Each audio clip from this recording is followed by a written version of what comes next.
Hello students, welcome to the chemistry class. तो बच्चों, last class में हमने क्या डिस्कशन किया था? हमने डिफरेंट शेप्स ऑफ ऑर्बिटल्स देखे थे, जिसमें हमने एसपीडी के शेप्स देखे थे और साथ में हमने उनका ओरिएंटेशन देखा था। और उसके बाद हमने उसमें किस तरीके से spherical node and nodal planes को कैलकुलेट करते हैं और कौन कौन से नोडल प्लेन्स एग्जिस्ट करते हैं उसके बारे में देखा था। ठीक है बच्चों, तो आज की क्लास में हम स्टार्ट करेंगे श्रोडिंगर वेव इक्वेशन। देखिए, श्रोडिंगर वेव इक्वेशन जो है, इसमें कुछ पार्ट है जो हमको पढ़ना होता है। सारी चीज़ें डिटेल में नहीं पढ़नी क्योंकि हमारे सिलेबस का पार्ट नहीं है। कुछ चीज़ें इसमें हैं जो हमको पढ़नी है, वो रिलेटेड टू ग्राफ्स होती हैं कि किस तरीके से इसमें ग्राफ्स का फॉर्मेशन होता है। ठीक है, विद रिस्पेक्ट टू अगर हम बात करें like 1s orbital, 2s orbital, 2p orbital, तो उनमें किस तरीके से ग्राफ्स बनते हैं, कहाँ पे नोडल पॉइंट आएगा उसके रिस्पेक्ट में। तो देखो, श्रोडिंगर वेव इक्वेशन पे वापस आते हैं। जब हमने क्वांटम मैकेनिकल मॉडल का डिस्कशन किया था, क्वांटम मैकेनिकल मॉडल, तो देखो बच्चों, उस क्वांटम मैकेनिकल मॉडल में हमने क्या पढ़ा था? हमने ये पढ़ा था कि जो पार्टिकल है हमारा, उसके वेव कैरेक्टरिस्टिक को कंसीडर करके हमने डिफरेंट इक्वेशन डराइव की थी और उससे से हमारे क्वांटम नंबर्स का वहाँ पे फॉर्मेशन हुआ था। और हमने फाइंड आउट किया था कि डिफरेंट क्वांटम नंबर जो आए हैं वो हमारे क्वांटम मैकेनिक्स से आए हैं, जो कि एक इक्वेशन को सॉल्व करके आता है। तो उसमें हमने ये देखा था कि लाइक कोई भी, अगर ये एक इलेक्ट्रॉन है जो कि यहाँ पे मोशन कर रहा है, तो ये एक वेव की तरह मोशन कर रहा है। और वेव की तरह अगर ये मोशन कर रहा है यहाँ पे, तो उसके रिस्पेक्ट में हमने ये देखा था कि इसके पार्टिकल नेचर और वेव नेचर हम दोनों को कंसीडर करते हैं। Particle nature and wave nature, correct.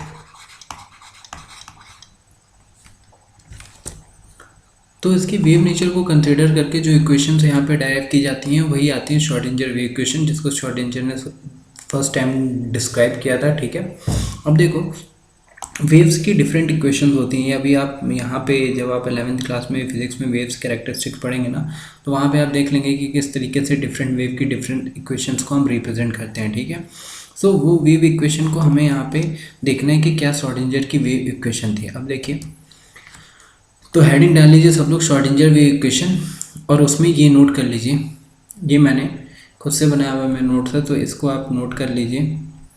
देखिए इसमें क्या लिखा हुआ है फर्स्ट लाइन में, the Schrodinger wave equation for the wave motion of an electron in an atom moving in 3D space उस energy doesn't change with time, time independent. ये तो हम सबको पता है, हमने पहले भी डिस्कशन किया है कि इलेक्ट्रॉन, अगर हमने बोर्ड्स मॉडल में भी देखा है, तो इलेक्ट्रॉन जो है वो एक सर्कुलर पाथ पे मूव कर रहा था, एनर्जी जो थी इसकी कांस्टेंट थी। तो अगर ये एक वेव की तरह भी मोशन कर रहा है तो एनर्जी क्या है इसकी? कांस्टेंट है। और इसकी एनर्जी के रिस्पेक्ट में ही हम ये यहाँ पे इसको रिप्रेजेंट कर रहे हैं। तो Schrodinger wave equation for the wave motion of an electron atom moving in this, ये है श्रोडिंगर वेव इक्वेशन। देखो ये क्या लिखा है, डेल स्क्वायर साई, ये डिफरेंशिएशन के लिए यूज़ किया जाता है। अगर आपने डिफरेंशिएशन फिजिक्स में पढ़ लिया होगा, बेसिक मैथमेटिक्स में सबने पढ़ा होगा डिफरेंशिएशन। ठीक है, तो हम इस तरीके से रिप्रेजेंट कर रहे हैं, del square psi upon del x square. ये इक्वेशन लिखी है ये सब लोग। तो यहाँ से यहाँ तक पहले सब लोग हेडिंग डाले श्रोडिंगर इक्वेशन, और ये पूरा नोट करिए। इसमें क्या क्या है मैं समझा दे रहा हूँ। ये इक्वेशन लिखा हुआ है, del square psi upon del x square plus del square psi by del y square, del square psi by del z square plus 8 pi square m upon h square, E minus V psi is equal to 0। This is the Schrödinger equation, जहाँ पे देखो x y and z क्या represent कर रहे हैं, are the space coordinates. ठीक है, x Y z different axis जो हम रिप्रेजेंट करते हैं वही हमारे स्पेस कोऑर्डिनेट्स जो हैं। अगर मैं बोल दूँ this is x, this is y, this is z. ठीक है, एम यहाँ पे आया, m is the mass of electron, h is the Planck's constant, जो हम प्लांक्स कांस्टेंट की बात करते हैं, एच स्क्वायर लिखा है, दिस इज, ठीक है, 8 pi square m upon h square. Then E is the total energy, V is the potential energy, and psi जिसको हमने लिखा है PSI, this is the Greek word psi, amplitude of wave called wave function। इसको amplitude of wave को represent कर रहा है ये, जिसको हम wave function भी बोलते हैं। ठीक है, तो amplitude of wave called wave function।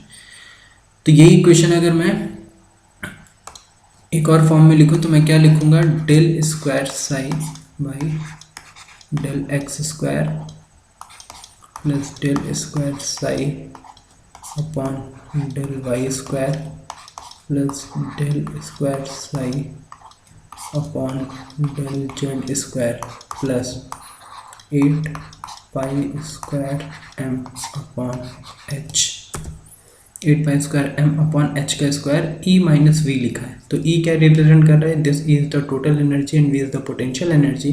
तो दोनों को माइनस करके हम काइनेटिक एनर्जी लिख सकते हैं। So this will B H square, और यहाँ पे सीधा आ जाएगा काइनेटिक एनर्जी साथ में साई इज इक्वल टू 0।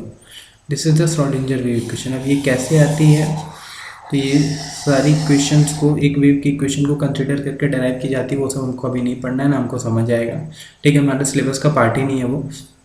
ये सिंपल हार्मोनिक मोशन हम लगाते हैं फिजिक्स में, उन सब चीज़ों को कंसिडर करके हम इस वेव इक्वेशन को डेराइव करते हैं।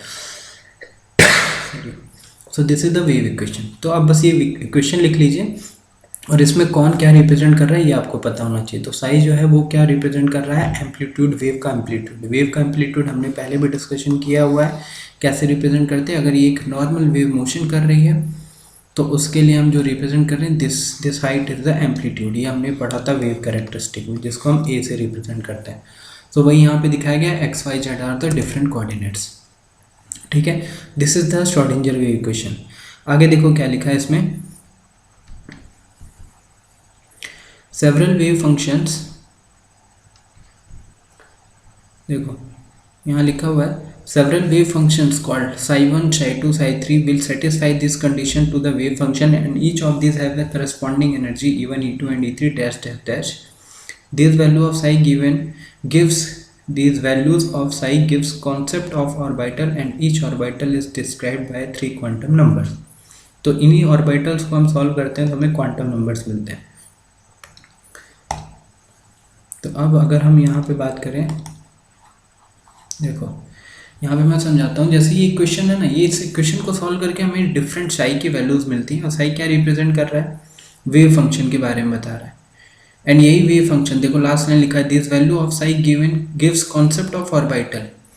ये एक्चुअली साई जो है ये ऑर्बिटल को रिप्रेजेंट कर रहे हैं, and each orbital is described by different quantum numbers. तो हमको डिफरेंट साई की वैल्यूज़ मिलती है इस इक्वेशन को। अब जब हम सॉल्व करते हैं प्रॉपरली तो डिफरेंट साई की वैल्यूज़ मिलती हैं with respect to different energy. जैसे मैं आपको एक सिंपल से एग्जांपल से समझाता हूँ। मैं इस इक्वेशन को तो आपको नहीं समझा रहा, मतलब इस इक्वेशन को कैसे हमें सॉल्व करना है वो मैं, मान लो ये 2x - 3y, इस इक्वेशन पे ध्यान दीजिए, ठीक है। ये इक्वेशन, अब x एंड y की डिफरेंट वैल्यूज़ के लिए ये इक्वेशन सेटिस्फाई करेगी। अब अगर मुझे इक्वेशन सॉल्व करना है तो मैं क्या करूँगा, 10 तक तो सभी इतना पढ़ के आते हैं। मैं इसको लिखूँगा 2x = 3y, तो मैं इसको क्या लिखूँगा, x = 3y/2, करेक्ट। अब उसके आगे मैं क्या करूँगा, मैं इस इक्वेशन को की डिफरेंट वैल्यूज़ मैं रखूँगा, y की वैल्यू 1 है। अगर मैंने y की वैल्यू 1 रखी तो इस इक्वेशन में जब मैं y 1 रखूँगा तो x की वैल्यू आएगी 3/2। यानी ये दो वैल्यूज़ अगर उठा के मैं इस इक्वेशन में पुट करूँ तो इक्वेशन सेटिस्फाई होगी। उसी तरीके से मैंने y की वैल्यू रखी 2, तो x की वैल्यू क्या आएगी, y की वैल्यू आप 2 रखिए तो x की वैल्यू आ जाएगी 3। ये दोनों वैल्यूज़ आप यहाँ पुट करोगे तो अगेन इक्वेशन सेटिस्फाई करेगी। उसी तरह मैंने y की वैल्यू रखी 3, तो x की वैल्यू मेरे पास क्या मिलेगी, y की वैल्यू 3 रखी तो x की वैल्यू 9/2। इतना तो सबको समझ में आ रहा है। This is the simplest example, ठीक है, कि हम एक्स वाई की डिफरेंट वैल्यूज़ के लिए एक्स की डिफरेंट वैल्यूज़ आएंगी जो इस इक्वेशन को सेटिस्फाई करेंगी। वही चीज़ इससे पहले वाली लाइन में लिखा है कि हमें डिफरेंट साइज की वैल्यूज़ मिलती है, will satisfied the condition to the wave function in each of this have a corresponding energy E1, E2, E3। तो हमें साई की डिफरेंट वैल्यूज़ मिलती हैं, psi1, psi2, psi3, और उसके अकॉर्डिंग हमें यहाँ पे ये एनर्जी मिलेगी जो काइनेटिक एनर्जी लिखी है। डिफरेंट काइनेटिक एनर्जी मिलेगी इस इक्वेशन को सॉल्व करने पे, या फिर हम टोटल एनर्जी या पोटेंशियल एनर्जी के रिस्पेक्ट में भी निकाल सकते हैं, ठीक है। तो साई की डिफरेंट फंक्शन वैल्यूज़ मिलती हैं, और ये साई के जो डिफरेंट वैल्यूज़ हैं ये एक्चुअली साई जो है वो ऑर्बिटल को रिप्रेजेंट करता है, ठीक है। तो साई की डिफरेंट वैल्यूज़ मिल सकती हैं, जैसे मैं डिफरेंट, तो वो क्या रिप्रेजेंट करेगा, डिफरेंट ऑर्बिटल को। कभी वो एस ऑर्बिटल को रिप्रेजेंट करता है, सॉरी पी ऑर्बिटल के लिए बना दिया। तो साई की जो डिफरेंट वैल्यूज़ हैं वो कभी एस ऑर्बिटल को रिप्रेजेंट करेगी तो कभी पी ऑर्बिटल को रिप्रेजेंट करेगी, ठीक है। वो इक्वेशन सॉल्व करके प्रॉपरली निकाली जाती हैं, बट वो सब अभी आप पढ़ना नहीं है हमको कि कैसे वो निकाली जाती है, ना सिलेबस का पार्ट है, वो सब आपको हायर क्लासेस में पढ़ाए जाते हैं। लाइक आप जब ऊपर की क्लासेस में पढ़ेंगे ना, लाइक एमटेक कर रहे हैं, बीटेक कर रहे हैं या फिर पीएचडी आप कर रहे हैं, तो उन क्लासेस में आप ये सब चीज़ों को डिटेल्स में पढ़ने वाले हैं। अभी के लिए सब काम का नहीं है, ठीक है, समझ गए। तो केवल सबको क्या नोट करना है, ये नोट करना है जो मैंने यहाँ पे नोट करवाया हुआ है, पूरा श्रोडिंगर वेव इक्वेशन हेडिंग डाल के ये इक्वेशन पूरी नोट करनी है और ये वैल्यूज़ लिखनी है, ठीक है। उसके बाद देखो, उसके बाद ये कुछ पॉइंट्स लिखे हुए उसी श्रोडिंगर वेव इक्वेशन से रिलेटेड, इनको आप नोट कर लीजिए। देखिए फर्स्ट पॉइंट क्या लिखा है, each of this wave function I1 I2 etcetera is called an orbital, या ये ऑर्बिटल्स को रिप्रेजेंट करते हैं जो डिफरेंट I1 I2 की वैल्यूज आती हैं। The wave function psi is a storehouse of all information about an electron in an atom, and by quantum mechanics one can extract this information out of psi. तो psi की जो different values हैं वो actually store house है, information है जो कि electron atom में प्रेजेंट है उसके बारे में। क्वांटम मैकेनिक्स के थ्रू हम इस psi की से बाकी सारी इंफॉर्मेशन निकाल सकते हैं, और यही psi का आगे सॉल्व करने पे हमें जो क्वांटम नंबर्स मिलते हैं n, l, m, मैंने बताया था श्रोडिंगर वेव इक्वेशन को सॉल्व करने पे हमें 3 क्वांटम नंबर्स मिलते हैं जो हमें प्रॉपरली ऑर्बिटल्स की इंफॉर्मेशन देते हैं, ठीक है। चौथा क्वांटम नंबर s किसकी इंफॉर्मेशन देता है, वो इलेक्ट्रॉन के स्पिन के बारे में बताता है, लेकिन वो यहाँ से नहीं निकाला गया है। तो श्रोडिंगर वेव इक्वेशन को सॉल्व करके हमें बस 3 क्वांटम नंबर का इंफॉर्मेशन मिलता है, ठीक है। तो इस 3 के बाद आप ये 4th पॉइंट भी यहीं पे नोट कर लीजिएगा। पहले थर्ड पॉइंट क्या है, the probability of finding electron at a point within an atom is proportional to the square of the orbital wave function at that point is known as probability density and is always positive. So probability density जो निकाली जाती है वो इस जो wave function है उसका square करके निकाली जाती है, वो मैं अभी आपको समझा रहा हूँ। पहले आप ये तीनों पॉइंट नोट कर लीजिए। तो सिंपल चीज़ें क्या पढ़ने, मैं आपको क्या बता रहा हूँ, ज़्यादा दिमाग नहीं लगाना है, चुपचाप श्रोडिंगर वेव इक्वेशन हेडिंग डाल के केवल आपको ये नोट करना और ये देखना है इसमें डिफरेंट जो नोटेशंस हैं वो क्या रिप्रेजेंट कर रही हैं, ये इक्वेशन बस याद रखनी है। उसके बाद ये कुछ पॉइंट्स हैं, ये पॉइंट्स याद रखने हैं। जहाँ पे 4th पॉइंट ये है, by solving Schrodinger wave equation, रुको मैं इसको नेक्स्ट पेज पे लिख देता हूँ, ठीक है। By solving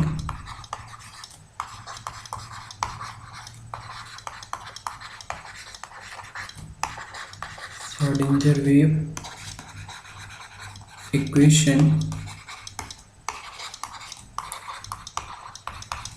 we will get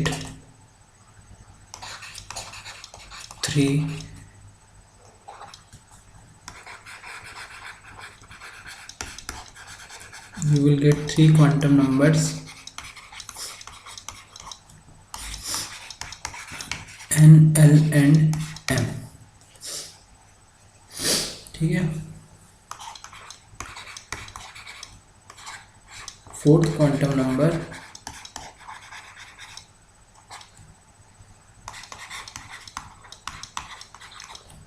is not derived from the Schrodinger wave equation. 4th quantum number is not derived from the Schrodinger wave equation. तो जो स्पिन क्वांटम नंबर है वो इस श्रोडिंगर वेव इक्वेशन से डेराइव नहीं किया गया। ये इंपॉर्टेंट पॉइंट है, याद रखिएगा, क्वेश्चन से पूछ लिया जाता है। But other 3 n, l and m are derived from the Schrodinger wave equation. बाकी ये 3 पॉइंट नोट कर लीजिए। अब ये 3rd पॉइंट है प्रोबेबिलिटी डेंसिटी, ये मैं आपको समझाता हूँ। यहाँ पे देखिए सिग्निफिकेंस ऑफ वेव फंक्शन, इसका सिग्निफिकेंस क्या है ये सबको नोट करना है। यहाँ पे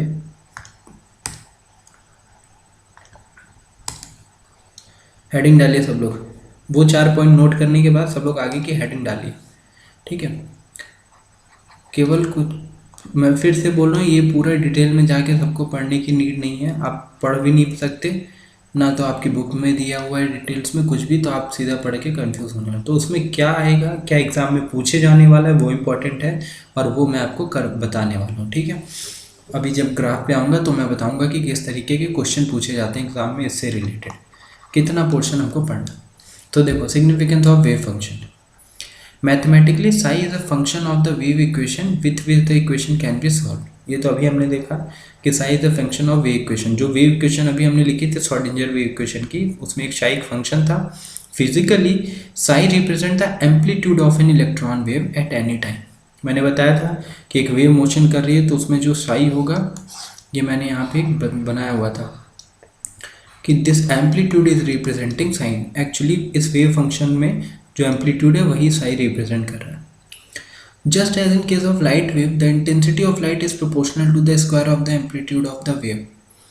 अब देखो, किसी वेव की जो इंटेंसिटी होती है that is directly proportional to amplitude का स्क्वायर। तो ये नीचे लिखा हुआ है I is directly proportional to A square. ये अगर आपने नहीं पढ़ा है तो ये आज आगे फिजिक्स में पढ़ेंगे कि intensity is directly proportional to A square. ठीक है, ये आपको नोट करना है सिग्निफिकेंस डाल के।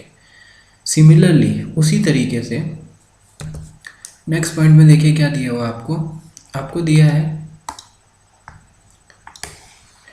Similarly in case of electron wave the square of the wave function, जो वेव फंक्शन था जो एम्पलीट्यूड था उसका स्क्वायर करेंगे represent the intensity of electron eight that point. In other word Sai square determine the probability of finding the electron per unit volume. देखो, एक बार मैंने आपको एक डायग्राम बनाया था जब मैं ऑर्बिट और ऑर्बिटल आपको समझा रहा था, तो इस तरह से मैंने डॉट डॉट करके आपको दिखाया था। सब लोग अपनी पिछली क्लास में जाइएगा जहाँ आपकी नोटबुक में देखिएगा, और मैंने यहाँ पे न्यूक्लियस, अगर यहाँ सेंटर में न्यूक्लियस है तो उसके आसपास ज़्यादा हमने डॉट दिखाए थे।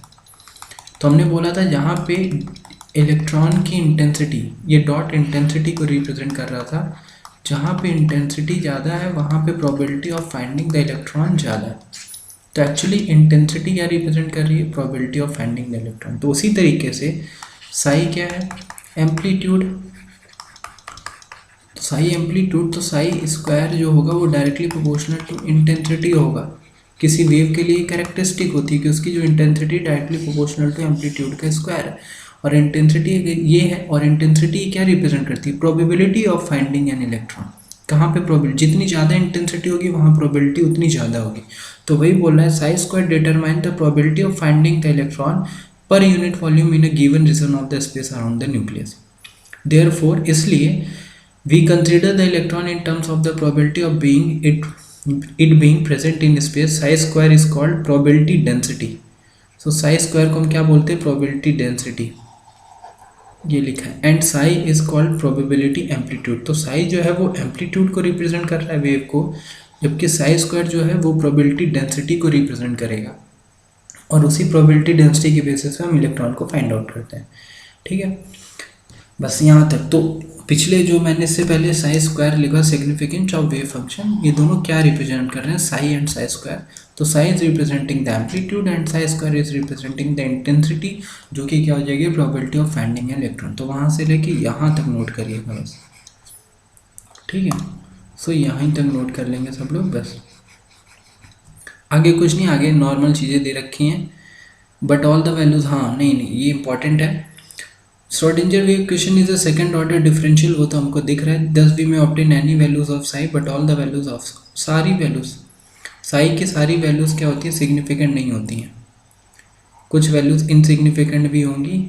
The significant values of psi R called eigen function. ये इंपॉर्टेंट लाइन है, नोट करेंगे सब लोग। इसको या तो नोट डाल के लिख लीजिए, इसको अलग से नोट डाल के लिख लीजिए, मतलब उसी के नीचे नोट डाल के लिख लीजिए। All the values of Sai may not be significant, the significant values of psi R called eigen function. ये कभी कभी ऑप्शनल, जब हमारे एमसीक्यू क्वेश्चन बनते हैं ना, तो एमसीक्यू क्वेश्चन में लिखा होता है कि आइगन वैल्यूज, जैसे आपको सिंपल लिखा रहेगा eigen values are, eigen values are, और उसमें चार ऑप्शन आपको दिए रहेंगे 1 2 3 4। तो आइगन वैल्यू क्या रिप्रेजेंट करता है ये आपको पता होना चाहिए। तो आइगन वैल्यूज क्या है? द सिग्निफिकेंट वैल्यू, साई की कुछ सिग्निफिकेंट वैल्यूज होंगे।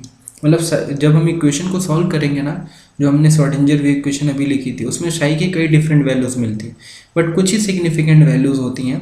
उन वैल्यूज़ को हम बोलते हैं आइगन फंक्शन, जो सिग्निफिकेंट होंगी, और उनके रिस्पेक्ट में जो एनर्जी आती है, अभी हमने देखा था कि साई 1 साई 2 डिफरेंट साइज मिलेंगे और उसके रिस्पेक्ट में डिफरेंट एनर्जी आएगी, like E1 E2 E3 dash dash. तो तो जो सिग्निफिकेंट वैल्यूज हैं साई की, उसके रिस्पेक्ट में जो सिग्निफिकेंट वैल्यूज ऑफ एनर्जी आएंगी उसको हम बोलेंगे क्या, आइगन वैल्यूज। सो आइगन वैल्यूज, आइगन फंक्शन क्या रिप्रेजेंट करते हैं, ये आपको मल्टीपल चॉइस क्वेश्चन में सीधा सीधा पूछ ले जाते हैं कि what is eigen values are, या what is eigen function representing. ठीक है, तो ये नोट डाल के यहाँ से यहाँ तक नोट कर लीजिए। बाकी ये याद रखिएगा, साई जो है वो एम्पलीट्यूड है वेव फंक्शन का, वेव का एम्पलीट्यूड, और साई स्क्वायर जो है वो प्रोबेबिलिटी डेंसिटी को रिप्रेजेंट कर रहा है। Psi square is called probability density. ठीक है, क्लियर सबको। चलिए अब इसके आगे चलते हैं। Eigen values, eigen function note करने के बाद अब देखिए, ये नोट नहीं करना है किसी को, ये कुछ थोड़ा कॉम्प्लिकेटेड हो जाएगा, कुछ समझना भी, समझ में भी नहीं आएगा, और ना तो उसकी नीड है समझने की। बस मैंने यहाँ पे दिखाया हुआ है आपको, देखो इधर ये जो पॉइंट है, अभी हमने श्रोडिंगर की इक्वेशन लिखी थी, तो उसमें देखो हमने क्या क्या लिखा था, del square psi by del x square plus del square psi by del y square. तो 3 डिफरेंट कोऑर्डिनेट्स में हमने बात की थी, कौन कौन से, एक्स वाई जेड। लेकिन ये जो एक्स वाई जेड में हम रिप्रेजेंट करते हैं, the Schrödinger equation for the hydrogen atom can be written in terms of Cartesian coordinates x y z। Cartesian लिखा हुआ है, Cartesian coordinates X Y Z, और in terms of spherical polar coordinates are theta phi of the electron with respect to the nucleus. देखो या तो हम 3 axis में ऐसे रिप्रेजेंट करते हैं, this is x, this is y, this is z, या फिर उसी एक्स वाई जेड की जगह ये जो हम 3 कोऑर्डिनेट दिखा रहे हैं उसकी जगह polar coordinate r theta phi use करते हैं। ठीक है, ये पोलर कोऑर्डिनेट्स आते हैं, ये आप पढ़ेंगे। जैसे मैं बोलूँ मेरा एक सर्कल, अभी ये सब आपने पढ़ा नहीं है, ये एक मेरा सर्कल है, सर्कल का इक्वेशन, तो सर्कल का नॉर्मल इक्वेशन हम दिखाते हैं, x square plus y square is equal to r square. ठीक है, ये एक सर्कल का इस इक्वेशन है, this is the equation of circle. मैं इधर दिखा देता हूँ, इक्वेशन ऑफ सर्कल जो हम लिखते हैं that is x square plus y square. ये नोट नहीं करना है आपको, बस मैं बता रहा हूँ। उसी तरह इक्वेशन ऑफ जब हम स्फीयर दिखाएंगे तो स्फीयर 3D में हो जाएगा, तो उस 3D में बस एक और आ जाएगा, x square Y square Z square is equal to r square. ठीक है, एक्स वाई जेड तीनों को एक्सिस आ गई, लेकिन इनको हम जब पोलर कोऑर्डिनेट्स में दिखाते हैं तो वहाँ पे हम आर थीटा फाई यूज़ कर सकते हैं। ठीक है, r different theta phi angles होते हैं। बस आप इसको इस तरीके से समझ लीजिए कि मैं आपको यहाँ पे ट्राई करता हूँ समझाने का। जैसे मान लो ये पॉइंट है, आप अब देखो मैं इसको 2 एक्सिस में पहले समझाता हूँ आपको, ओनली इन 2 एक्सिस, क्योंकि वो शायद आपको समझ में आए, अब तक की क्लासेस में आपने पढ़ा हुआ है। ये एक पॉइंट है, तो इस पॉइंट को मैं कैसे दिखाता था, ये एक्स एक्सिस, एक्स एक्सिस पे ये कोई पॉइंट है मान लो x1, और वाई एक्सिस पे ये कोई पॉइंट है मान लो y1। तो इसका कोऑर्डिनेट मैं क्या लिखता था, x1 कोऑर्डिनेट y1। ये सबने 10th क्लास में पढ़ा है, चाहे वो नीट के बच्चे हो या फिर हमारे इंजीनियरिंग के बच्चे हो। ठीक है, मेडिकल या इंजीनियरिंग वाले कोई भी हो, एक्स एक्सिस पे x1 है, दिस इज वाई एक्सिस पे ये पॉइंट y1 है। तो हम ये पढ़ते थे कि हम इसको जो पॉइंट लिखा जाएगा वो क्या लिखा जाएगा, xy1, x कोऑर्डिनेट y1। अब देखो इसी पॉइंट को मैं इस तरीके से रिप्रेजेंट करना, पोलर कोऑर्डिनेट्स में जब रिप्रेजेंट करूँगा, दिस इज x, ये y ही है। लेकिन जो पॉइंट है x1 y1 जो मैंने दिखाया है, अगर ये यहाँ के साथ थीटा एंगल बना रहा हो, थीटा, ये पॉइंट P, तो देखो इसको, और यहाँ से यहाँ तक का डिस्टेंस है अगर r, this distance is r। अब आई डोंट नो ये आपने पढ़ा है कि नहीं 10th क्लास तक, ये तो सबने पढ़ा x1 y1 कि हम इसको इस तरह से रिप्रेजेंट करते हैं। So this is y1 and this is y axis. तो देखो ये r है, ये एंगल है थीटा। तो अगर मैं यहाँ पे यहाँ से यहाँ तक का डिस्टेंस दिखाऊं तो मैं इसको बोलूँगा r cos थीटा, और उसी तरह y एक्सिस पे मैं ऊपर दिखाऊं तो मैं इसको बोलूँगा r sin थीटा। तो ये जो पॉइंट दिखा जाता है, तो एक्स एक्सिस के अलॉन्ग ये पोलर कोऑर्डिनेट्स में आ जाएगा। This point will be r cos theta comma r sine theta. ये इस तरीके से रिप्रेजेंट किया जाता है। ये क्या है, कॉमन कोऑर्डिनेट्स में दिखा रहे हैं एक्स वाई, और ये क्या है, हम एंगल के साथ रिप्रेजेंट कर रहे हैं कि ये पॉइंट पी जो है ये किस एंगल पे है। तो ये डिस्टेंस का एंगल के साथ रिलेशन, तो यहाँ पे हम आर एंड थीटा में रिप्रेजेंट कर रहे हैं। तो एक्स वाई को हमने आर थीटा में रिप्रेजेंट कर दिया। वैसे ही जब तीन एक्सिस होती हैं, तो देखो यहाँ लिखा है x y, equation of sphere में एक्स वाई जेड आ गया। तो तीन जब एक्सिस होंगी 3D में बात करेंगे तो वहाँ आर थीटा एंड फाई आ जाता है। अभी समझे? सो ये एक्स वाई जेड की जगह हमने आर थीटा फाई रख लिया है, समझे? तो वो आर थीटा फाई में हम इसको रिप्रेजेंट करते हैं। यहाँ पे आर देखो क्या देखा है मैंने, r is the distance from this point. अगर मैं बोल दूँ ये मेरा न्यूक्लियस है, मैं अगर बोलूँ दिस इज़ माई न्यूक्लियस, तो आर क्या रिप्रेजेंट करेगा, ये डिस्टेंस।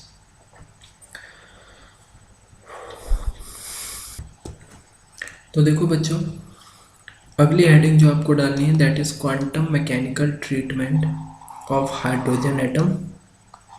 इसमें देखो क्या लिखा है, hydrogen atom is the simplest chemical system consisting of one proton one electron assuming that the electron move at a certain distance r. Electron एक आर डिस्टेंस में मूव कर रहा है around the stationary nucleus. Nucleus क्या है, fix है। ये point देखो जो दिखा है, न्यूक्लियस दिखाया गया इस डायग्राम में। The nucleus can be taken as the origin of a coordinate system. The Schrodinger equation for the hydrogen atom can be written in terms of Cartesian coordinates or in the terms of spherical polar coordinate r theta phi of the electron with respect to the nucleus. ठीक है, तो सबको यहीं तक note करना है।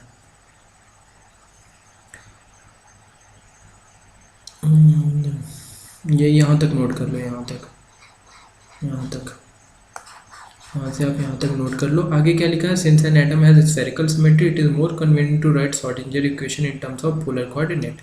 तो polar coordinate के टर्म्स में आर थीटा फाई में दिखाया। देखो ये पॉइंट है एक्स वाई जेड का, डायग्राम में देखो this is x Y z. तो मैं अगर इसको दिखाता तो एक्स पे एक्स एक्सिस पे एक्स कट कर रहा है, वाई एक्सिस पे वाई, जेड एक्सिस पे, बट यहाँ पे इसने एंगल के साथ लिया है। तो ये डिस्टेंस देखो आर दिखा है, जैसे मैंने अभी आपको समझाया था, this is r, this is theta, और उस फाई लिया गया है। तो एक्स की वैल्यू ये दिखा है r sine theta cos phi, y की वैल्यू ये, एंड जेड की वैल्यू ये दिखा है आर कॉस थीटा, और वहाँ से x square Y square Z square तीनों को वैल्यूज आप रख दीजिए, आपके पास ये स्फीयर में इक्वेशन आ जाएगी, x square Y square Z square is equal to r square. ये इक्वल लिखा हुआ जो मैंने अभी आपको नोट करवाया था, ठीक है। अगर किसी को डाउट हो रहा है तो मैं ये बोल रहा हूँ कि इससे पहले जो मैंने आपको पेज में समझाया ये आप नोट कर सकते हैं। Equation of circle x square Y square r square equation, वहाँ तक नोट करने के नीचे आप नोट डाल के आप ब्रैकेट में ऐसे नोट कर लीजिएगा। चलिए नोट डाल के नोट कर लीजिए, ठीक है। इक्वेशन ऑफ सर्कल, जिसको पता है अच्छी बात है, जिसको नहीं पता x square y plus y square r square. उसी तरह इक्वेशन ऑफ स्क्वायर ये है स्फीयर। इस चीज़ को मैं आपको यहाँ पे समझा देता हूँ। सो दिस इज, ये मेरा न्यूक्लियस है, मैं दो एक्सिस के रिस्पेक्ट में ही रिप्रेजेंट कर रहा हूँ ताकि आपको ये पॉइंट ईजिली समझ आ सके कि कैसे हम उसको पोलर कोऑर्डिनेट में रिप्रेजेंट करते हैं। बस मैं पोलर कोऑर्डिनेट में क्या होता है वो पॉइंट रिप्रेजेंट करना चाहता हूँ। x1 कॉमा y1 लिखा है ये, तो this distance will be x1 यहाँ से यहाँ तक का, and this distance will be y1 यहाँ से यहाँ तक का। इसी को जब मैं पोलर कोऑर्डिनेट में रिप्रेजेंट करूँगा तो अगेन मेरा जो सेंटर होगा वो मेरा न्यूक्लियस होगा। इसको दो डिफरेंट कोऑर्डिनेट्स बोलते हैं, इसको बोलते हैं कार्टेशियन कोऑर्डिनेट्स, जो वहाँ पे लिखा हुआ था कार्टेशियन कोऑर्डिनेट्स।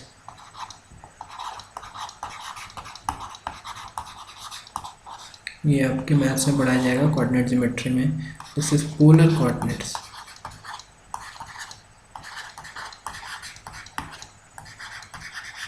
हालांकि इतना तो आप पढ़ के आए हुए हैं 10th क्लास में। देखो अब ये वही पॉइंट x1 y1 है, बट उसको हम पोलर कोऑर्डिनेट में कैसे रिप्रेजेंट करेंगे। सो ये है मेरा r यहाँ से यहाँ तक का। तो मैं फिर बता रहा हूँ, पोलर कोऑर्डिनेट ध्यान से सुन लीजिए, ये एंगल मैंने कितना लिया है, थीटा। तो जिस साइड थीटा लिया जाता है ना, उस साइड पे उस एक्सिस के अलॉन्ग अगर डिस्टेंस बोला जाए तो क्या होगा, मतलब सीधा मैं परपेंडिकुलर डालूंगा इस पॉइंट पी से, एक परपेंडिकुलर मैंने इस एक्स एक्सिस पे डाला, ठीक है, दिस इज एक्स एक्सिस। जिसको नहीं लिखना आता है वो यहाँ से समझ सकता है, एक्स एक्सिस। तो एक्स एक्सिस पे मैं परपेंडिकुलर डालूंगा पी से, तो जिस साइड थीटा बना है तो यहाँ से यहाँ तक का डिस्टेंस लिखा जाता है आर कॉस थीटा,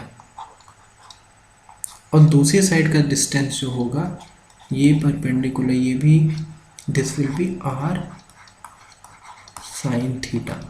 तो मैं इस पी पॉइंट को रिप्रेजेंट कैसे करूँगा, मैं लिखूँगा इसको आर, क्योंकि एक्स एक्सिस पे आगे distance r cos theta, coordinate r sine theta. तो एक्स वाई की जगह मैंने इसको पोलर कोऑर्डिनेट में आर एंड थीटा में रिप्रेजेंट कर दिया। देखो यहाँ एक्स वाई दिखाया मैंने, कार्टेशियन कोऑर्डिनेट में एक्स वाई, पोलर कोऑर्डिनेट में r and theta, where r is this distance. उसी तरीके से मैं बोल रहा हूँ जो इससे पहले हमने यहाँ से यहाँ तक नोट किया, एक्स वाई जेड में हम रिप्रेजेंट करते हैं, बट और इन टर्म्स ऑफ स्फेरिकल, तो कार्टेशियन कोऑर्डिनेट में रिप्रेजेंट करते हैं एक्स वाई जेड के टर्म्स में जो लिखी थी इक्वेशन, और स्फेरिकल पोलर कोऑर्डिनेट में हम आर थीटा फाई के फॉर्म में रिप्रेजेंट करते हैं, जहाँ पे ये इलेक्ट्रॉन है, 3 डायमेंशन में ये इलेक्ट्रॉन है, देखो ये दिखा है x Y z, and this is the distance r, ठीक है। अब ये आर थीटा फाई कैसे बन रहा है, इसकी कोई नीड नहीं है समझने की, बट क्योंकि उतना टाइम भी नहीं है हमारे पास, वरना तो ये किसी काम का है, तो ये मैं समझा नहीं रहा हूँ यहाँ पे आपको, बस आपको ये नोट करना है यहाँ तक कि डायग्राम भी बनाने की नीड नहीं। तो फिर ये भी आप मत नोट करो, R sine theta cos phi, केवल आप इक्वेशन नोट कर लो, X square Y square Z square, क्योंकि आप डायग्राम नोट करोगे आपको समझ ही नहीं आए, तो आप केवल ये देख लो कि एक्स वाई जेड की जगह हम आर थीटा फाई में रिप्रेजेंट करेंगे, जहाँ पे आर क्या है, न्यूक्लियस से इलेक्ट्रॉन का डिस्टेंस, और साथ में आप ये नोट कर लो उसी के नीचे नोट डाल के, ठीक है। अब देखो उसी में आगे जो नया पॉइंट है हमारा, वो वही आर थीटा फाई की बात कर रहा है। An atomic orbital is an 1 electron wave function, ये देखो अब इसी वेव फंक्शन को हम आर थीटा फाई में रिप्रेजेंट करेंगे, obtained from the solution to the Schrodinger wave equation from the hydrogen atom, जहाँ पे साई आर थीटा फाई को हम 3 पार्ट में रिप्रेजेंट कर रहे हैं, आर थीटा फाई।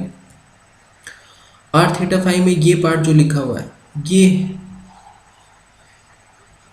ये लिखा है रेडियल पार्ट, रेडियल पार्ट मतलब डिस्टेंस, ये न्यूक्लियस, ये इलेक्ट्रॉन की पोजीशन है कहीं 3D में एक्स वाई जेड, तो कितने डिस्टेंस पे न्यूक्लियस से, तो इस ये रेडियस पे डिपेंड कर रहा है, इसको हम बोलते हैं रेडियल पार्ट। और बाकी जब मैं इसका डिफरेंट एक्सिस के साथ एंगल देखूंगा, एक्स एक्सिस के साथ कितने एंगल पे है, वाई के साथ जेड, तो वो हमारे एंगुलर पार्ट बन जाते हैं, थीटा एंड फाई। तो लिखा है where r is the radial wave function which give the dependence of the orbital wave function. तो देखो अभी जो आपने नोट किया था ना, यहाँ तक नोट किया था Schrodinger wave equation in terms of polar coordinates, last equation, उसके आगे आप ये नोट कर लीजिए, आप सीधा ये इक्वेशन बस, और कुछ नहीं, साई आर थीटा फाई में, ठीक है। उसके आगे आपको ये नोट करना पड़ेगा, where r is the radial function which give the dependence of orbital upon the distance of the electron from the nucleus, and यहाँ से लेके यहाँ तक। इसमें बोल रहा है साई जो है, ये जो रेडियल पार्ट है ये तो आर पे डिपेंड करेगा, और साथ में जो थीटा एंड फाई है वो किस पे डिपेंड कर रहे हैं, एल एम एन। देखो ये further the radial function depend upon the quantum number n and l, where the angular part depend upon the quantum number l and m, and it is independent on n. Radial function का मतलब कितनी distance पे, तो distance किस पे depend करेगा, अगर मैं साइज चेंज कर दूं तो डिस्टेंस चेंज हो जाएगा, तो ऑब्वियसली इसका मतलब है कि जो रेडियल पार्ट है वो किस पे डिपेंड करेगा, quantum number n n n, और हम बात कर रहे हैं ऑर्बिटल के रिस्पेक्ट में। एन क्या रिप्रेजेंट करता था, साइज ऑफ ऑर्बिटल, एल क्या रिप्रेजेंट करता था, शेप ऑफ ऑर्बिटल,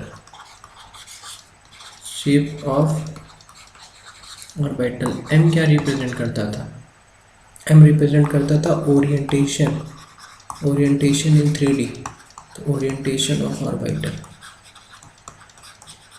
तो शेप एंड ओरिएंटेशन ये थीटा एंड फाई जो होंगे ये इस पे डिपेंड करेंगे, एंड साथ में जो हमारा बाकी रेडियल पार्ट है वो किस पे डिपेंड करेगा, एन एन एल पे। वो एन एन एल पे, ये देखो कॉमा में लिखा है, ये आप नोट कर लो बस, कहाँ से कहाँ तक मैंने बोला, इस पॉइंट से इस पॉइंट से इस पॉइंट तक।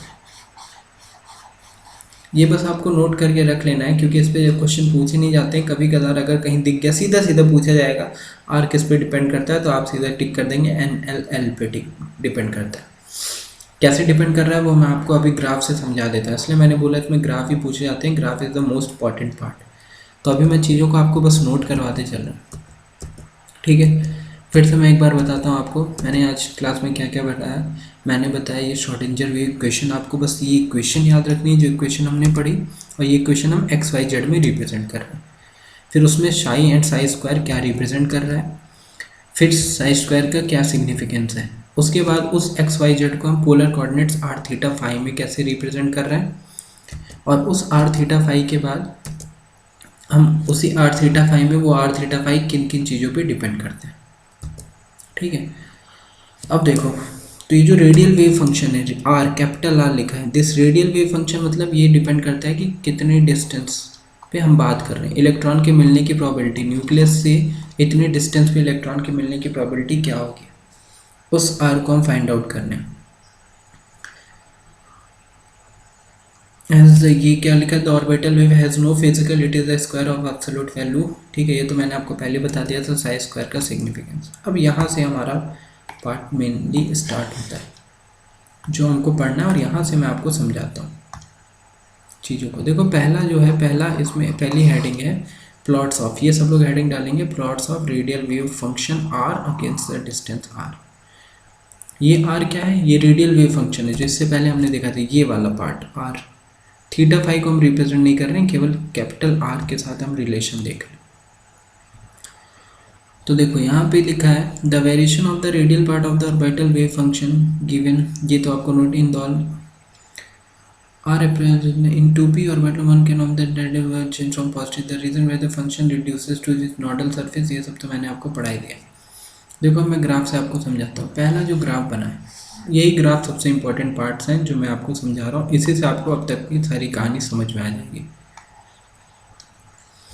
This r is the radial wave function, this r is the radial wave function, radial wave function.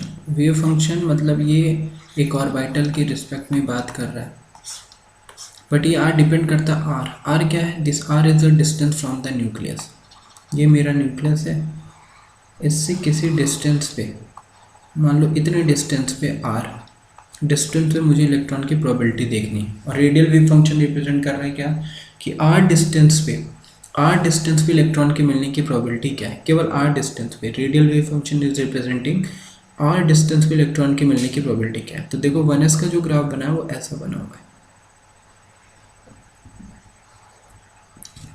मतलब ये आर, यहाँ ये आर जो वैल्यू है, ये जब इस पॉइंट पे होगा, जब ये आर इस पॉइंट पे होगा तो क्या होगा, मतलब न्यूक्लियस से डिस्टेंस क्या है, 0। ये आर क्या है, न्यूक्लियस से डिस्टेंस दिखा रहा है।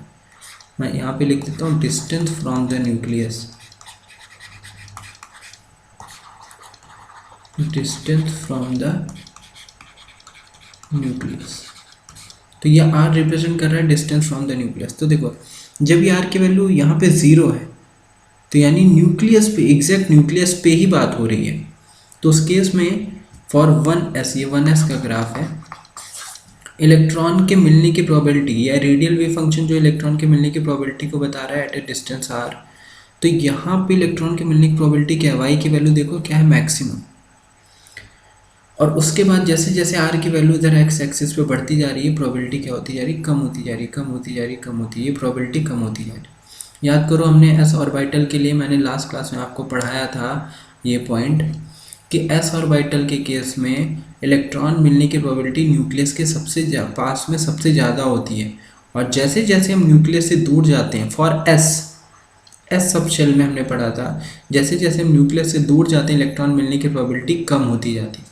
वो हम इस प्रोबेबिलिटी ग्राफ से देख सकते हैं, जहाँ पे आर रिप्रेजेंट कर रहा है रेडियल वेव फंक्शन, और ये रिप्रेजेंट कर रहा है जब वैल्यू यानी डिस्टेंस, ये आर न्यूक्लियस से कितना है 0 इस पॉइंट पे, फिर मैं धीरे धीरे आर की वैल्यू को बढ़ाता जा रहा हूँ, न्यूक्लियस से दूर जा रहा हूँ, तो इलेक्ट्रॉन मिलने की प्रोबेबिलिटी क्या होती जा रही है, कम होती जा रही है। ठीक है, तो ये आर रिप्रेजेंट, ये आर जो है रेडियल वेव फंक्शन, ये साई वेव फंक्शन ही है जो हम यहाँ पे दिखा रहे हैं कि साई जो है वो 4 फंक्शन आर थीटा फाई पे डिपेंड करता है। उसी आर थीटा फाई को हमने capital r theta small capital theta capital phi के फॉर्म में रिप्रेजेंट कर दिया, उससे आप समझ सकते हैं। तो this is the radial wave function, ये आर के साथ इसका डिस्टेंस दिखाया गया।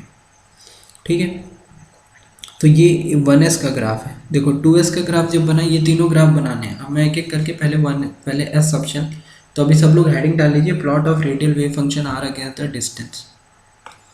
ठीक है, उसके बाद मैं आपको ये ग्राफ्स बना के दिखाता हूँ। उसमें सबसे पहले नोट क्या करना है, कुछ नोट करने लायक है, मैं वो अलग से ही लिखवा देता हूँ। हेडिंग डाल लीजिए सब लोग, plots of radial wave function r against the distance small r. तो उसमें लिखिए the probability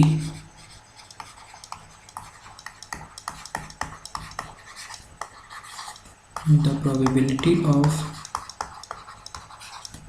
finding the electron from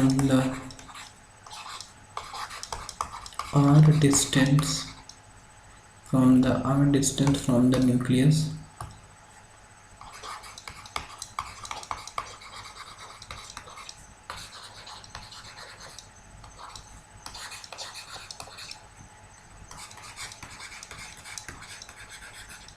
the probability of finding the electron from the r distance from the nucleus can be found from the radial wave function graph. ठीक है, from the nucleus can be found from the radial wave function graph where r क्या represent कर रहा है, radial wave function, probability of finding the electron r distance from the nucleus.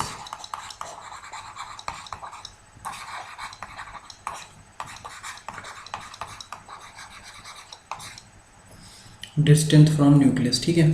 तो are है radial wave function, मतलब इसी को हम बोल सकते हैं कि probability of finding the electron को रिप्रेजेंट कर रहा है, and r is the distance from the nucleus. अब इसी केस में हम पहला ग्राफ देखते हैं। So for s subshell, s subshell के लिए अगर मैं ग्राफ देखूं 1s 2s एंड इधर मैं 3s के लिए बना, तो 1s के लिए जो ग्राफ बनेगा that will be this is capital r, this is small r, और ये ऐसे जाएगा। इसको आप सीख लीजिए, ये क्या रिप्रेजेंट कर रहा है, इधर जैसे जैसे मैं आर बढ़ा रहा हूँ, स्मॉल आर क्या है, न्यूक्लियस से डिस्टेंस, जैसे जैसे मैं न्यूक्लियस से दूर जाऊंगा इलेक्ट्रॉन मिलने की प्रोबेबिलिटी क्या होती जा रही है, कम होती जा रही है। 2s के लिए जो ग्राफ बनेगा that graph will be like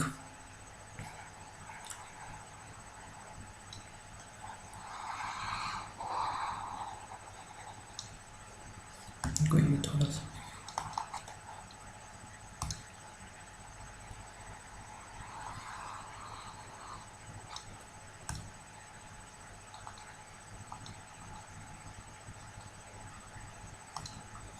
तो ये ग्राफ आपका 2s के लिए बन जाएगा। 2s के लिए देखो हमने क्या दिखाया, 2s के लिए हम ये बोल रहे हैं कि this is capital r, this is small r. तो पहले 2s में एक क्या बनता है, नोडल स्फेरिकल नोड बनता है, नोडल प्लेन बनता है, याद है सबको। 2s के लिए हमने स्फेरिकल नोड पढ़ा था n माइनस एल माइनस 1, तो उससे हमने निकाला था कि n की वैल्यू 2, l की value 0, minus 1 is equal to 1, तो एक नोड। तो ये देखो ये क्या रिप्रेजेंट कर रहा है, ये प्रोबेबिलिटी रिप्रेजेंट कर रहा है कैपिटल आर। प्रोबेबिलिटी हमने लिखा ना इससे पहले कि ये क्या, radial wave function, probability of finding the electron. तो इस पॉइंट पे probability of finding the electron क्या हो गई है, 0। उसके बाद फिर नीचे चले जाएंगे हम, तो उस केस में हम दिखा रहे हैं प्रोबेबिलिटी क्या हो रही है, निगेटिव, फिर ये 0। तो अब 3s में जब ग्राफ बनाना, अब प्रोबेबिलिटी निगेटिव तो हो नहीं सकती, इसलिए हम r का सिग्निफिकेंस नहीं लेते, साई का सिग्निफिकेंस नहीं लेते। हम किसका सिग्निफिकेंस लेते हैं, हम सिग्निफिकेंस लेते हैं, ये ग्राफ बन जाएगा आपका। इस बार आपके दो नोडल पॉइंट्स हैं, एक ये और एक ये। तो 3s में 3s के लिए दो नोडल पॉइंट्स बनते हैं, 3s के लिए दो नोडल पॉइंट्स बनते हैं। This is the nodal point जहाँ पे इलेक्ट्रॉन के मिलने की प्रोबेबिलिटी क्या हो गई, 0, क्योंकि वाई एक्सिस पे हम कैपिटल R दिखा रहे हैं जो कि वेव फंक्शन है, इलेक्ट्रॉन के मिलने की प्रोबेबिलिटी को रिप्रेजेंट कर रहे हैं, और एक्स एक्सिस पे हम दिखा रहे हैं R। तो इसमें दो नोडल पॉइंट है, इसमें ये एक नोडल पॉइंट है। इसी तरीके से 4s का ग्राफ बनाना तो कैसा बनेगा, तो देखो बच्चों ये हमारा 1s 2s 3s के ग्राफ बन गए। इसी तरह अगर आपको 4s का ग्राफ बनाना हो तो 4s के ग्राफ के लिए आप क्या करोगे, 4s के ग्राफ के लिए आप इसमें ऐड कर दोगे। देखो एक एक, अब इसमें एक नोडल पॉइंट बनाया था हमने, इसमें दो नोडल पॉइंट हमने बनाए, तो जब हम 4s में बनाएंगे तो कितने नोडल पॉइंट बनेंगे, फॉर्मूले से निकाल लो सॉल्व करके, नोडल पॉइंट 3, और ग्राफ को इसी तरीके से रिप्रेजेंट कर दो, उस बार नीचे आ जाएगा वो। ठीक है, तो अगर मैं 4s का भी ग्राफ यहाँ पे बनाऊँ तो 4s graph will be like, अगर हम 4s को रिप्रेजेंट करते हैं तो बहुत इजी ग्राफ्स हैं, आपको ये ग्राफ ही सीखने हैं और ये सीधा सीधा पूछे जाते हैं। तो अगर मैं अभी इसको ग्राफ करता हूँ R, तो पहले मैं ऐसे दिखाऊंगा, ये आया, यहाँ कट किया, फिर ये गया, फिर यहाँ आके कट किया और ये गया, तो दिस विल बी 4s। क्यों, क्योंकि इस बार हमें कितने पॉइंट्स मिले हैं, ये एक, ये एक, ये एक, these 3 are nodal points।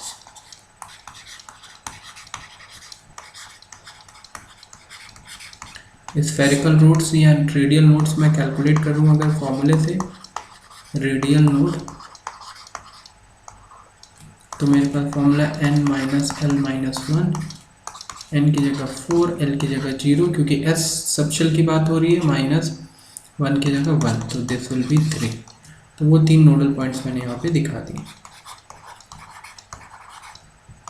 Nodal point. ठीक है, सिमिलरली मैंने इसको भी रिप्रेजेंट कर दिया nodal points.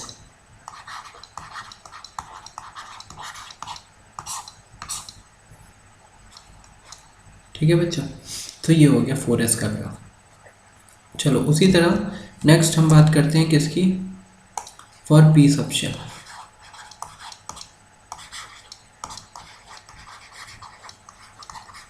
For p subshell, p subshell के लिए देखो क्या होगा, p सबशेल में जब हम 1p को रिप्रेजेंट करेंगे, हम बात कर रहे हैं किसकी, 1p तो आएगा ही नहीं, हम बात कर रहे हैं 2p की, तो दिस इज 2p। हम इधर कैपिटल R दिखा रहे हैं, इधर स्मॉल r, तो इस केस में ग्राफ कैसे जाएगा, ऐसे जाएगा या ऐसे जाएगा, तो वो केवल s सबशेल के लिए होता है, इलेक्ट्रॉन मिलने की प्रोबेबिलिटी न्यूक्लियस के पास सबसे ज़्यादा, लेकिन p सबशेल का ग्राफ यूँ जाएगा,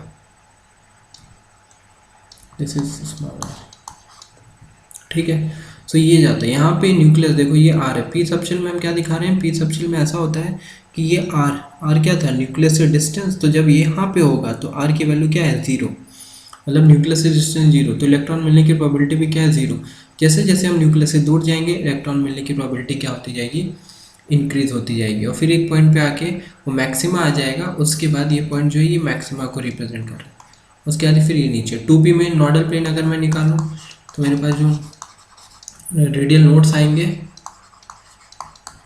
रेडियल नोड्स वो कितने आएंगे, रेडियल नोड्स का फॉर्मूला लगा के n minus L minus 1, n की वैल्यू 2p की बात हो रही है, l की वैल्यू 1 1 0, सो 0 दिखा दिया, ये 2p का ग्राफ हो गया। ठीक है, रेडियल नोड्स में। अब 3p के ग्राफ की अगर मैं बात करूँ, और 3p और इधर मैं दिखा रहा हूँ 4p। तो 2p 3p 4p। अब 2p 3p के लिए अगर हम दिखाएंगे दिस इज कैपिटल R, तो इस बार मेरा ग्राफ यूँ तो जाएगा, बट ये कट करके यूँ चला जाएगा, तो एक नोडल पॉइंट आ जाएगा। अच्छा, मैं 4p के लिए दिखाऊंगा,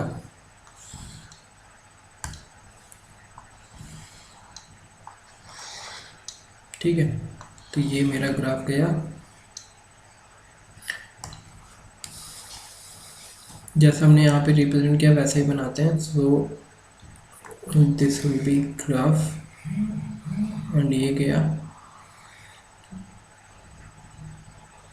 और ये चला गया। सो ये दो पॉइंट हम क्या रिप्रेजेंट करेंगे, this 2 points are nodal points, तो इनको हम लिख देंगे नोडल पॉइंट। ये मेरा नोडल पॉइंट जहाँ पे इलेक्ट्रॉन मिलने की प्रोबेबिलिटी क्या है, 0। और ये दोनों भी हमारे क्या रिप्रेजेंट कर रहे हैं, नोडल पॉइंट। बट ये हम ग्राफ किसके साथ बना रहे हैं, ये हमने ग्राफ बनाया capital R small r। Capital R small r क्या रिप्रेजेंट कर रहे हैं, कैपिटल R स्मॉल r क्या रिप्रेजेंट कर रहे हैं, दिस इज नोडल पॉइंट। यहाँ एक्स एक्सिस पे R, वाई एक्सिस पे कैपिटल R।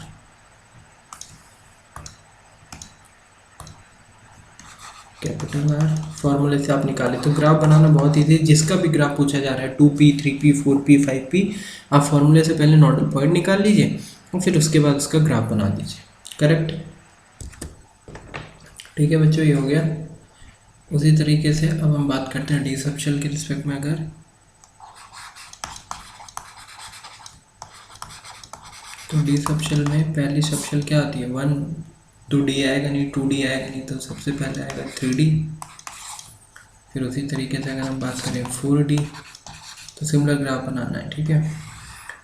3D में आप n-l रेडियल नोट्स निकाल लो, कितना आएगा पहले। अगर ग्राफ आपको नहीं समझ में आ रहा है तो रेडियल नोट्स निकाल लो, n-l-1। रेडियल प्रोबेबिलिटी के रिस्पेक्ट में हम बना भी रहे हैं यहाँ पे ग्राफ, क्योंकि हमने यहाँ पे वाई एक्सिस पे कैपिटल R दिखाया हुआ है, यहाँ पे स्मॉल। तो हम फॉर्मूले से लगाएंगे 3 - 2 - 1 विच विल बी 0। तो नॉर्मली अब इसका भी ग्राफ P जैसा ही बन जाएगा,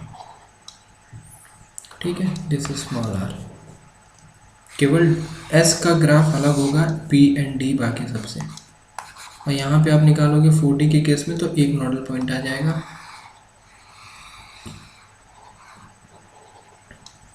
तो this will B nodal point, ठीक है। अगर मैं यहाँ पे रेडियल नोट्स निकालूँ फॉर्मूले से, तो radial nodes is equal to n-l-1। n की जगह आप रखो क्या 4, l की जगह आप d की वैल्यू रख रहे हो, d की वैल्यू है 2 - 1, तो आगे होगा यही आपका वो नोडल पॉइंट है, दिस इज नोडल पॉइंट।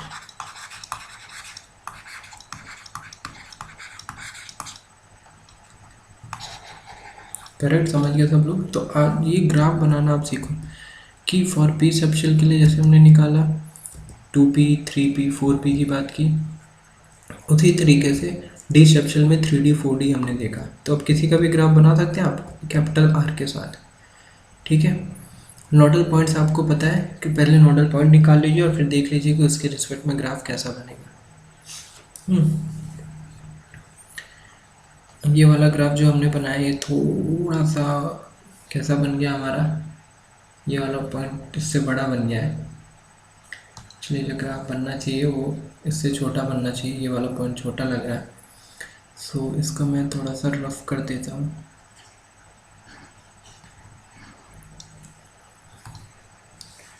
लो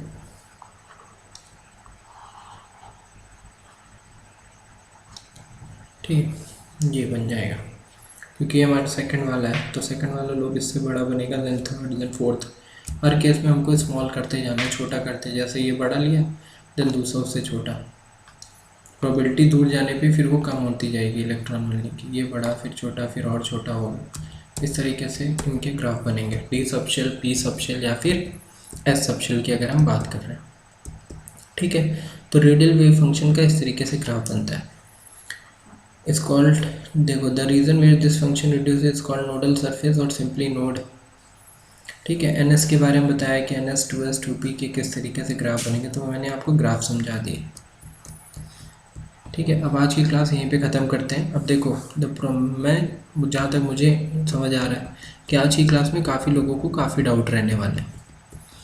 तो जो डाउट्स हैं उनमें क्या क्या पॉइंट्स आपको याद रखने हैं दिमाग में, क्या बस पढ़ना है, क्या इंपॉर्टेंट है पढ़ना। अगर आप सारी चीज़ों को डिटेल में पढ़ने जा रहे हैं, मैं फिर बोल रहा हूँ सिलेबस में है ही नहीं इन चीज़ों को। अगर आप पूरा डिटेल में पढ़ने जा रहे हैं कि इक्वेशन कैसे आई, कैसे हमारे पास ये इक्वेशन आ रही, लाइक ये इक्वेशन का डेरिवेशन हम कैसे कर रहे हैं, कैसे थीटा फाई निकाल रहे हैं, ये सब चीज़ें नहीं पूछे जाने वाले। ठीक है। सिलेबस का ही पार्ट नहीं। तो आपको क्या पढ़ना है, Schrodinger wave equation. Schrodinger wave equation में आपको ये जो दिखाया गया वेव, ये जो इक्वेशन है, ये इक्वेशन आपको पता होनी चाहिए। उसके बाद साई स्क्वायर का हमने देखा क्या उसका सिग्निफिकेंस है, वो पता होना चाहिए। ठीक है। सिग्निफिकेंस उसका पता है। फिर उस एक्स वाई जेड को हम आर थीटा फाई में, ये जो हमारे कार्टेशियन कोऑर्डिनेट्स हैं, इनको हम पोलर कोऑर्डिनेट में रिप्रेजेंट करके फाइंड आउट करते हैं और उसके रिस्पेक्ट में दिखाते हैं। तो जनरली हम इसको पोलर कोऑर्डिनेट्स के टर्म्स में आर थीटा फाई में दिखाते हैं। थीटा फाई एंगल हो जाएंगे, आर क्या हो जाएगा, डिस्टेंस हो जाएगा न्यूक्लियस के, जैसा कि इस डायग्राम में दिखाया गया। बस इतना पॉइंट आपको याद रखना है।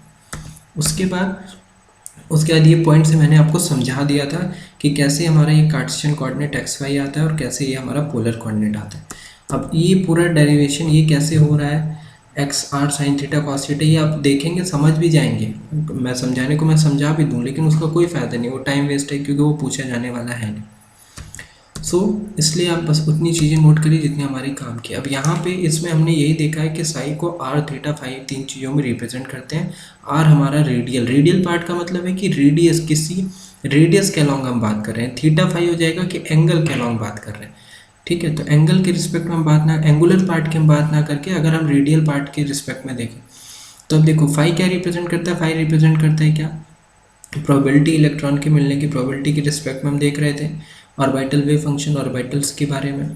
तो इस ऑर्बिटल को आर थीटा फाई, अगर चारों को एक साथ दिखाएं तो हमें चार कोऑर्डिनेट बनाने पड़ेंगे, वो तो पॉसिबल नहीं है, हम 2D में ही दिखा सकते हैं। तो 2D में दिखाने के लिए इसलिए हमने दो चीज़ों को छोड़ दिया, थीटा फाई को, हम फाई को आर के साथ रिप्रेजेंट कर रहे हैं। आर क्या है कि इलेक्ट्रॉन के मिलने की जो प्रोबेबिलिटी है फ्रॉम द न्यूक्लियस से किसी आर डिस्टेंस पे। तो रेडियल पार्ट ये आर इसी स्मॉल आर पे डिपेंड कर रहा है। अब उसके रिस्पेक्ट में हमने इस कैपिटल आर का स्मॉल आर के साथ कुछ ग्राफ बनाया, for 1s subshell, for 2s सब, फॉर s सबशेल, ये s सबशेल लिखा है। ठीक है। केवल सबशेल नहीं लिखा है, इसको मैं अलग से लिख देता हूँ, नहीं तो आप कंफ्यूज होंगे। This is for s subshell. तो 1s 2s 3s का ग्राफ कैसे बनेगा, वो नोडल पॉइंट से आप कैलकुलेट कर सकते हैं, सब में अलग अलग निकाल के। ये हमने 4s के रिस्पेक्ट में बात की। This is 4th one.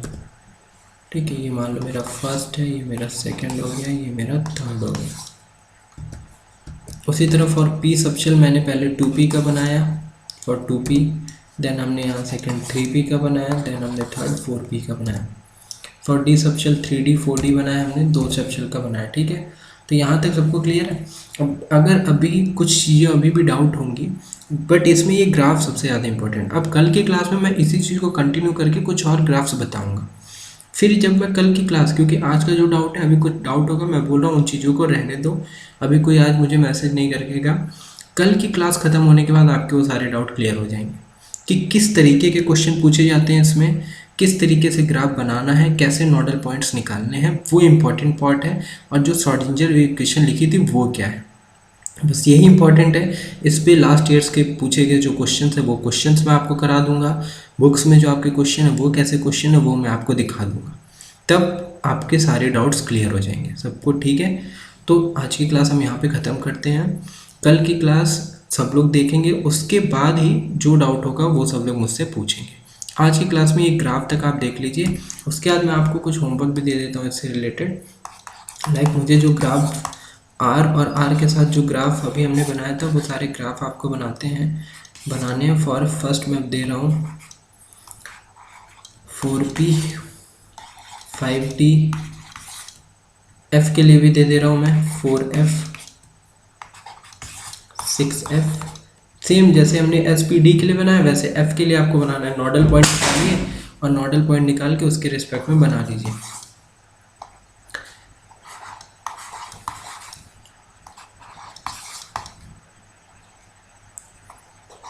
5s, ये 6 ग्राफ दिए हैं मैंने आपको। कैपिटल आर जो कि रेडियल वेव फंक्शन का, स्मॉल आर जो कि डिस्टेंस है न्यूक्लियस से, इसके साथ ग्राफ बनाने हैं। और ये 6 पॉइंट्स मैंने आपको दिए, इसके ग्राफ बना के मुझे सबको मुझे भेजना है, ठीक है। फिर आगे की कल की क्लास में जो मैं पढ़ाऊँगा और उसके बाद जो क्वेश्चन करेंगे, फिर ये चैप्टर भी ख़त्म हो जाएगा और सारे डाउट्स भी कल की क्लास में क्लियर हो जाएंगे रिलेटेड टू दिस, ठीक है। चलिए, थैंक यू।